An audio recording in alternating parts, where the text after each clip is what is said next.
अगर यह मार्ग भी आपको कठिन लगता है तो तृतीय मार्ग है ज्ञान मार्ग। और कलिकाल में ज्ञान मार्ग सबसे कठिन मार्ग है, और ज्ञान के जो अधिष्ठात्री है भगवान शिव ही है। शिव भगवान की कृपा से ही ज्ञान प्राप्त होता है। वह जब अपने डमरू करते हैं और उसके जीवन में रहने वाला जो अज्ञान है, जब भगवान शिव उसका हरण कर लेते हैं, तब यह आनंद स्वरूप हो जाता है। ऐसे भगवान शिव का जिस ग्रंथ में स्वरूप बताया गया हो, ऐसे शिव महापुराण जिसका नाम है शिव। शिव का मतलब है कल्याण, कल्याण को देने वाला। और प्रत्येक जीव, चाहे वह मानव हो, दानव हो, किसी भी योनि में है, वह आनंद चाहता है, कल्याण चाहता है। दुखी कोई नहीं रहना चाहता है। लेकिन शिव पुराण में वर्णन है कि सुख का साधन तो शिव महापुराण के अनुसार अपने जीवन की पद्धति बनाएंगे। क्योंकि यह उत्तराखंड धाम जो है, यह शिव क्षेत्र है। भगवान बद्रिकाश्रम में जो विराजमान है ना, नारायण भगवान ने भी भगवान शिव से निवास के लिए स्थान मांगा है। यह उत्तराखंड धाम भगवान शिव का क्षेत्र है, और यहाँ पर शिव की भक्ति बहुत सहजता से होती है। जैसे समुद्र में जिस तरफ की हवा चल रही हो, उस तरफ नौका अपने आप जाने लगती है, उसी प्रकार से यह भगवान शिव का क्षेत्र है। अगर हम यहाँ पर भगवान शिव की भक्ति करेंगे तो हमारा में बताया गया है। शिव महापुराण का जो सत्र आज प्रारंभ हो रहा है, इस सत्र में सबसे पहले भगवान शिव महापुराण की कथा से पूर्व उसका महात्म्य का वर्णन है। और शिव महापुराण का जो महात्म्य है वह स्कंद महापुराण ने बताया है। क्योंकि जो महापुरुष होते हैं, जो संत होते हैं, श्रेष्ठ जन होते हैं, सदग्रंथ होते हैं, अपनी महिमा कभी भी वर्णन नहीं करते।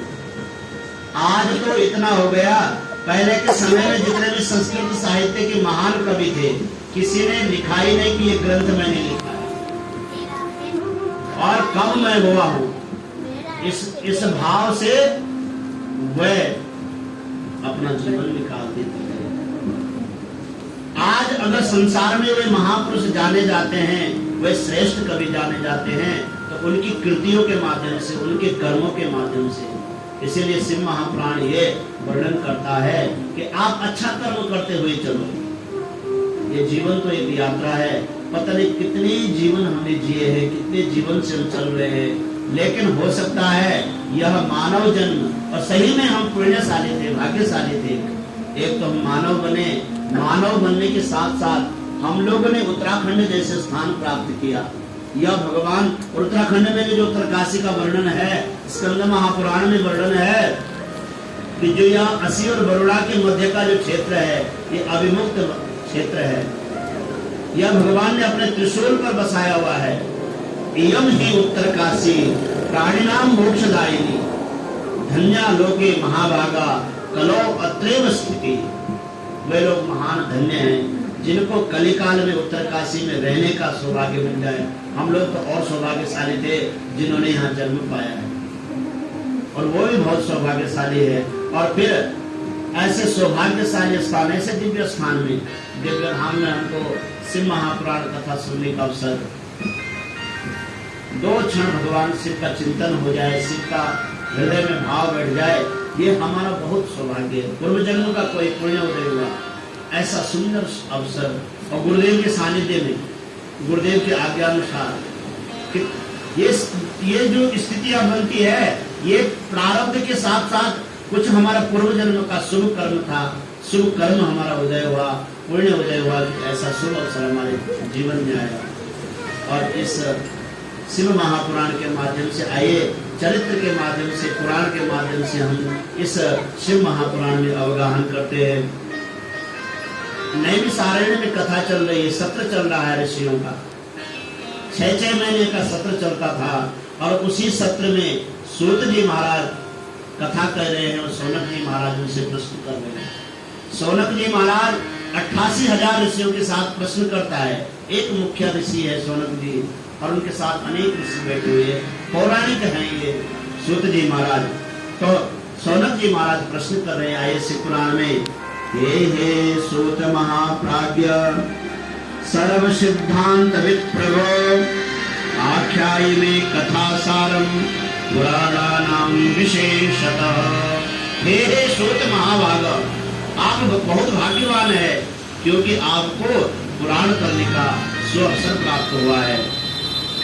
आख्यायी में कथा सारम पुराणानाम विशेषतः, आप पुराणों के विषय में हमको बताते जा रहे हैं।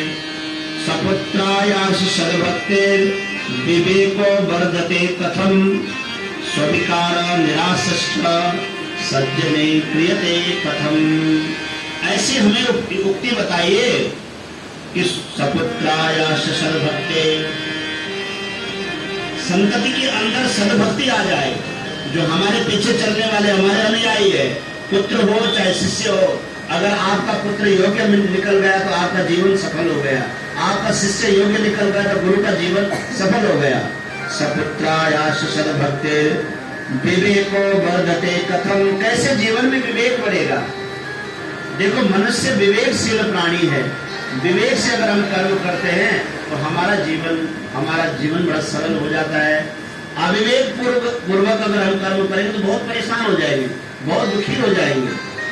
लेकिन अब विवेक है, परमात्मा का अनुग्रह अगर स्वीकार कर रहे हैं तो जीवन सरल हो जाता है।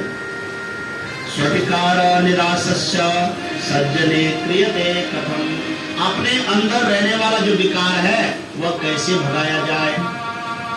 क्योंकि जब हम समाज के सामने जाते हैं तो हमारा दूसरा स्वरूप होता है, लेकिन जब हम अपने आप में रहते हैं तो हम कितने जानकार हैं, कितने हम ज्ञानी हैं, कितने हम भक्त हैं, यह हमारे विषय में हम ही जान सकते हैं, दूसरा कोई नहीं जान सकता। दूसरे के सामने जो हमारा स्वरूप है वो तो बनावटी स्वरूप है। श्रीमद् भगवद गीता में भगवान ने कहा है 5वें अध्याय में, शक्नोति हेवया सोढुम प्राक् शरीर विमोक्षणा काम क्रोधोद्भवं वेगा संयुक्ता सा सुखी नरा। बोला आप साधना के मार्ग में चल रहे हो, साधना कर रहे हो, भगवान की भक्ति कर रहे हो, तो अपना हर समय परीक्षण करते हो। शक्नोति, अगर आपके अंदर आ रही है भाव, शक्नोति हेवया सोढुम, शरीर छोड़ने से पहले अगर आपके काम और अगर ये बढ़ रहा है धीरे धीरे, पर के साल हम कम लोग थे, साल ज्यादा हो गए, तो समझ लो कि हमारा जीवन जो है श्रम एव ही केवलम, भागवत कहता है, तब तो सारी भक्ति सारा ज्ञान हमारा केवल श्रम में ही चला जाएगा। अगर हमें जीवन में आगे बढ़ना है तो विवेक की प्रधानता होगी। विवेक से हम विचार करेंगे कि हमारे अंदर रहने वाले विकार कम हो रहे कि नहीं हो रहे। हमने जो शरीर धारण किया, मैं ब्राह्मण शरीर हूँ, मैं साधु हूँ, संत हूँ, ये स्वाभिमान है हमारा। इस स्वाभिमान की हम रक्षा कर रहे कि नहीं कर रहे। मैं ब्राह्मण बन करके गलत काम तो नहीं कर रहा हूँ, मैं संत बन करके कुछ गलत तो नहीं हो रहा मेरे द्वारा।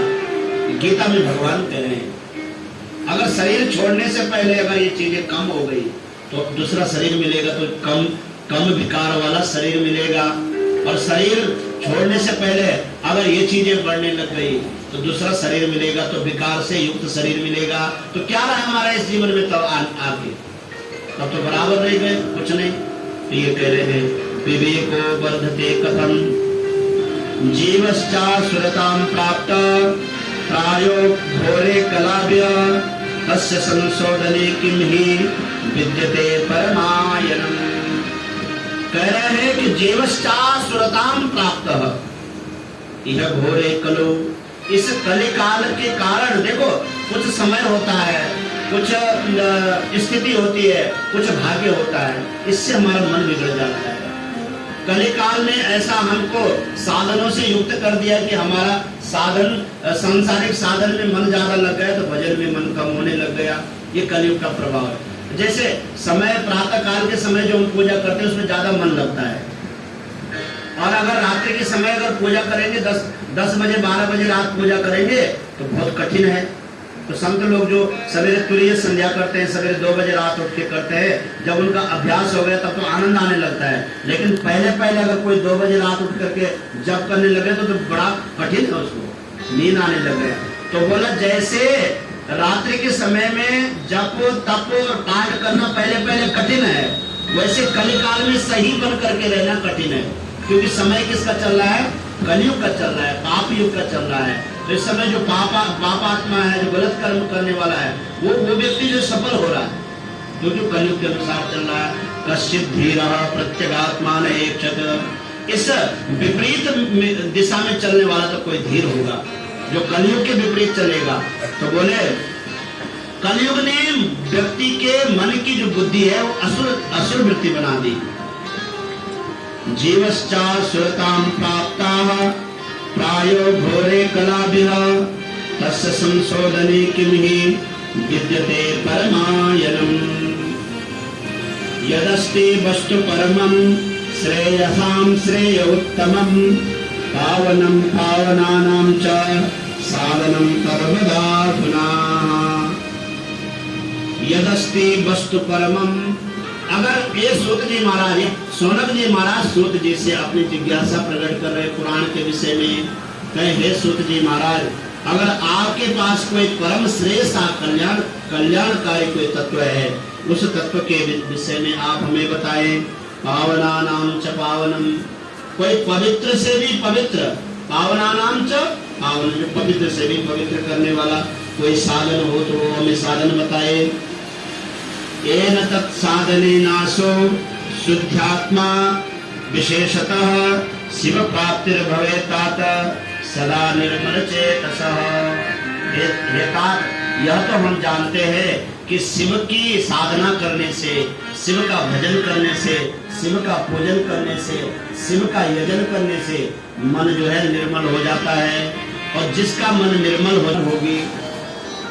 दूसरा ये सुना कि ये जो मन की वृत्ति है असुर वृत्ति हो गई है, इस असुर वृत्ति से व्यक्ति की वृत्ति सुर देव स्वरूप में वह कैसे परिणत हो जाएगा, दूसरा भाव ये है। और तीसरा भाव ये बताया कि कलिकाल में कौन सा साधन है जिस साधन से भगवान शिव जल्दी प्रसन्न हो जाते हैं, क्योंकि ये शिव पुराण है, तो शिव तत्व का ही इसमें विवेचन है। सूतो वाचा, सूत जी महाराज कह रहे हैं, धन्यस्त्वं मुनि शार्दूल श्रवण प्रीति लालसः अतो विचार सूर्या वचन शास्त्रम महोत्तमम्। सूत जी महाराज कह रहे हैं कि हे सौनक जी महाराज, धन्यस्त्वं, हे मुनि शार्दूल। देखो शार्दूल शब्द सिंह के लिए आता है, और वह शेर के समान होता है जो अपनी स्थिति को और आगे बढ़ाने लगता है। साधना के पथ में भी जो व्यक्ति दृढ़ है वह सिंह के समान होता है। धन्यस्त्वं मुनि शार्दूल श्रवण प्रीति लालसा, आपके हृदय में पुराण के भगवान के विषय में सुनने की लालसा है। अतो विचार सुदिया वचन शास्त्रम महोत्तमम्। अब मैं आपको ऐसा सुंदर शास्त्र बताऊंगा जिसको सुन करके आपके हृदय में भगवान शिव की भक्ति विराजमान हो जाएगी। सर्व सिद्धांत निष्पन्नम भक्त्यादिक विवर्धनम शिवतोषकरम दिव्यम शृणुवत्सा रसायनम। मैं ऐसा रसायन, रसस्य अयन रसायन, रस का जो स्थान है, साधन है, वो साधन मैं तुमको बताऊंगा। किस रस का साधन है? शिव भक्ति की रस का साधन है, जो शिव भक्ति आपके हृदय में बैठा देगा, ऐसा साधन मैं बताऊंगा। काल व्याल मुखग्रासाः विध्वंस शैवं पुराण परमं शिवोनोक्तम पुरे मुने। हे मुने, पूर्व काल में भगवान शिव ने नंदी के ऊपर कृपा करके यही शिव महापुराण नंदी को बताया, और नंदी ने यही शिव महापुराण सनकादि ऋषियों को बताया। सनकादि ऋषियों ने यही महापुराण जो है नारद जी को बताया, और नारद जी ने यही महापुराण आकर के वेद व्यास जी को बताया, और वेद व्यास जी ने इसकी शाखा प्रशाखाएं विभक्त की। ये जो शिव महापुराण है ये शिव तत्व का वाचक है, और भगवान शिव ही इसके मुख्य वक्ता है। दूसरे रूप में नारद और ब्रह्मा जी के संवाद से शिव महापुराण चला है, लेकिन मूल जो शिव महापुराण का जो वाचक है वो भगवान शिव ही है। वर्णन है शिव महापुराण में कि सनक सनंदन सनत कुमार ब्रह्म कुमार शिव तत्व के विषय में जानना चाहते थे, भगवान शिव के पास गए भगवान शिव ने कहा कि मैं तुम्हें इस तत्व को बता नहीं सकता हूँ, क्योंकि शिव तत्व को वही जान सकता है जो कई वर्षों तक, कई सालों तक भगवान शिव की सेवा करेगा। बोला इसका अधिकारी नंदी है, नंदी ने हमारी बहुत सेवा कर रखी है। अगर आप शिव तत्व को जानना चाहते हो तो नंदी की शरण में जाओ। देखो ब्रह्म कुमार को भी भगवान शिव ने किसके शरण में भेजा? नंदीश्वर महाराज की शरण में भेजा। और नंदीश्वर महाराज ने शिव तत्व को सनकादिक ब्रह्म कुमारों को बताया है। सनत कुमार मुने रूपदेशात् परादरात् व्यासेनोक्तम तु संक्षेपात् कलिजानुहिताय च। वही सनकादि ऋषियों को जो नंदीश्वर भगवान ने बताया था, वह शिष्य प्रशिष्य क्रम से व्यास जी तक पहुंचा और व्यास जी ने उसी का विस्तार करके यह शिव महापुराण जो नंदी को भगवान शिव ने बताया था, वह 1,00,000 श्लोकों वाला शिव महापुराण था। उसमें 12 संहिताएं थी, लेकिन जब वेद व्यास जी ने कलिकाल की स्थिति देखी तो उसी शिव महापुराण को 24,000 श्लोकों में ग्रथित किया और उसमें 7 संहिताएं बताई। इस महापुराण में जो 7 संहिता है, चतुर्यातम परादरा, बोला वो 7 संहिताएं कौन कौन है जो वेद व्यास जी ने इस शिव महापुराण को ग्रथित किया है? बोला वो 7 संहिताएं इस प्रकार से: विद्येश्वर संहिता, द्वितीया रुद्र संहिता। पहले जो संहिता है वो विद्येश्वर संहिता है, जिसमें विद्या अविद्या के बंधन से कैसे व्यक्ति मुक्त होगा इसके विषय में वर्णन है। और इसमें जो है भस्म का महात्म्य है, रुद्राक्ष का महात्म्य है, बिल्वपत्र का महात्म्य है, भगवान शिव की किस प्रकार से। देखो भगवान शिव ही है जिनकी 2 प्रकार से पूजा होती है।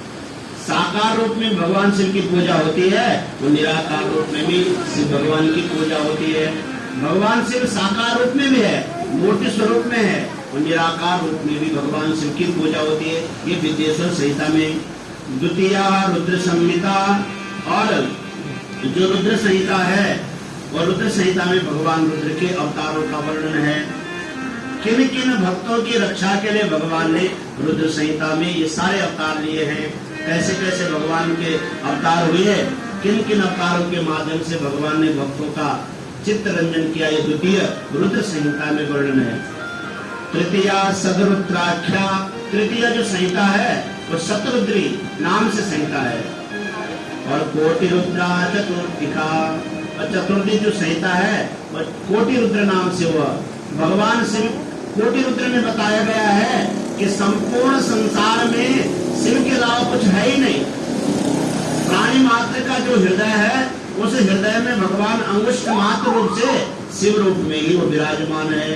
प्रत्येक संसार का जितना भी जीव है, वह चाहे पुरुष हो चाहे स्त्री हो, वह शिव स्वरूप है। कोटि रुद्र संहिता में बताया है। क्योंकि बिना हमारे जो यहाँ कंठ के मध्य में एक शीतली होती है, संत लोग बताते हैं उसके विषय में कि जब जोर से जब हम वो लेते हैं, श्वास लेते हैं, खींचते हैं, तो हमारा कंठ शीतल हो जाता है। तो यहाँ पर हमारी जो ललरी भी कहते हैं उसको अंदर से, वह शिव रूप में है। वह चाहे पुरुष हो चाहे स्त्री हो, उस रूप में यहाँ पर विराजमान है। और उसी का स्वरूप है भगवान शिव का एक चिन्ह है। शिवलिंग जो स्वरूप है वह उसी का स्वरूप है जो हमारे यहाँ पर विराजमान है। उसी का वर्णन है कोटि रुद्र संहिता में। पंचमी उमा सहितोक्ता, और 5वीं जो संहिता है वो उमा संहिता है। उमा जो है हेमवती उमा, जिसका केनोपनिषद में वर्णन है कि जब देवताओं को बहुत अभिमान हो गया था तो फिर भगवान शिव ने यक्ष रूप धारण किया और देवताओं की परीक्षा लेने लग गए। उसमें सबसे पहले वायु देवता अग्नि आए, वायु आए, वरुण आए, सारे देवता आए। चारों देवता जब परास्त हो गए, 4 पंच महाभूतों में जो 4 भूतों के अधिष्ठात्री देवता है, पृथ्वी जल तेज वायु, ये तीनों देवता जब परास्त हो गए, तृण नहीं, एक तृण रखा उस यक्ष ने। जब देवासुर संग्राम करके देवता जब जीत के आए तो भगवान ने कहा देवताओं के अंदर तो अभिमान हो गया, तो भगवान शिव ने एक यक्ष रूप धारण किया। तो यक्ष रूप धारण करके तिनका रख दिया सामने। तो पहले बोला तुम कौन हो? तो अग्नि ने कहा कि मैं अग्नि हूं, मैं चाहूं तो इस ब्रह्मांड को एक क्षण में जला सकता हूं। भगवान यक्ष रूपधारी शिव ने कहा कि इस तिनके को जलाओ। अग्नि ने अपनी पूरी ताकत लगाई, उस तिनका नहीं जला पाए। बोले क्यों नहीं जलाओ तिनका? अग्नि का तो स्वभाव है जलाना। बोला भगवान शिव ने उस तिनके को अग्नि रूप में परिणत कर दिया, और अग्नि आग को नहीं जला सकती। जब वायु की बारी आई तो भगवान ने इसको वायु रूप में परिणत कर दिया, वायु देवता भी नहीं हटा पाए। ऐसे करके जब सारे देवता परास्त हो गए, अंत में तो भगवान इंद्र समझ गया। इंद्र ने कहा कि कोई साधारण नहीं है, इसके बाद इतनी शक्ति की कला है कि एक तिनके को चारों देवता लग गए, नहीं उसको न तो जला पाए, न सुखा पाए, न उड़ा पाए। इसका मतलब ये कोई देवता है, और वो स्तुति करने लगे इंद्र भगवान। तब भगवान तो अंतर्धान हो गए, भगवान शिव यक्ष रूप में थे, तो भगवती उमा आकर के देवताओं को सदुपदेश देती है। तो वही उमा संहिता में वर्णन है। पंचमी उमा संहिता च षष्ठी कैलाश संहिता। और षष्ठी जो संहिता है वो कैलाश, कैलाश का मतलब जहाँ भगवान शिव ने आनंद लिया है, जिस जहाँ भगवान शिव का कैलाश में निवास है, ऐसे भगवान शिव की जो कैलाश की संहिता है। कैलाश का मतलब एक आनंद भी होता है, जहाँ शिव आनंद स्वरूप में जीव को रखते हैं, वह कैलाश संहिता। सप्तमी वायवीख्या सप्त एव ही संहिता। इस शिव महापुराण में इस प्रकार से या सप्त संहिता से संयुक्त यह शिव महापुराण है। एतत् शिव पुराणम ही सप्त संहितमादरात् परिपूर्णम पठेद्यस्तु सजीवन मुक्तः उच्यते। इन 7 संहिताओं से युक्त इस शिव महापुराण को जो पूर्ण रूप से पढ़ लेता है, या सुन लेता है, या जान लेता है, बोला वो शिव स्वरूप हो जाता है। यह शिव महापुराण, ये स्कंद महापुराण का वाक्य है। एतत् शिव पुराणम ही सप्त संहितमादरात् परिपूर्णम पठेद्यस्तु सजीवन मुक्तः उच्यते। जीवन मुक्त हो जाता है वो व्यक्ति, सजीव होकर जीवन उसका यही, वह इस संसार में तो रहता है, लेकिन वह सदा शिव में उसका निवास रहता है, वो शिव स्वरूप हो जाता है। वो किम श्रुते बहुवी शास्त्रे पुराणैश्चैव प्रभावहि सेवं प्राणमेकं हि मुक्तिदानेन गर्जति। किम श्रुते बहुवी शास्त्रैः, अनेक शास्त्रों को सुनने की बहुत आवश्यकता नहीं है, यह स्कंद महापुराण कह रहा है। अगर आप मन से, हृदय से, भक्ति पूर्वक, ज्ञान पूर्वक शिव महापुराण को सुन लेंगे। पुराणेश्च प्रभावहि सेवं पुराणमेकं हि मुक्तिदानेन गर्जति। यह शिव महापुराण ही गर्जना करता है कि मैं मुक्ति दे सकता हूँ, दान में मुक्ति दे दूंगा। लेकिन आप भगवान शिव के इन स्वरूपों का वर्णन सुनो, भक्ति पूर्वक सुनो। अगर आप भक्ति पूर्वक शिव महापुराण का श्रवण करेंगे तो निश्चित ही आप जो है मुक्ति महापुराण के विषय में कह रहे हैं। एतत् शिव पुराणस्य कथां भवति यद् गृहे तीर्थभूत। एतत् शिव पुराणस्य कथां भवति यद् गृहे, वह घर नहीं हो जाता है, वह घर क्या बन जाता है? तीर्थभूतम, वह तीर्थ बन जाता है। भगवान शिव वांगमय मूर्ति में आकर के विराजमान हो जाते हैं, और जहाँ भगवान शिव आ जाते हैं उनके साथ सारे कैलाश में निवास करने वाले देवगण भी आ जाते हैं। तीर्थभूतम हितर्गेहम वसताम पापनाशनम, और आकर के सारे पापों का नाश कर देते हैं।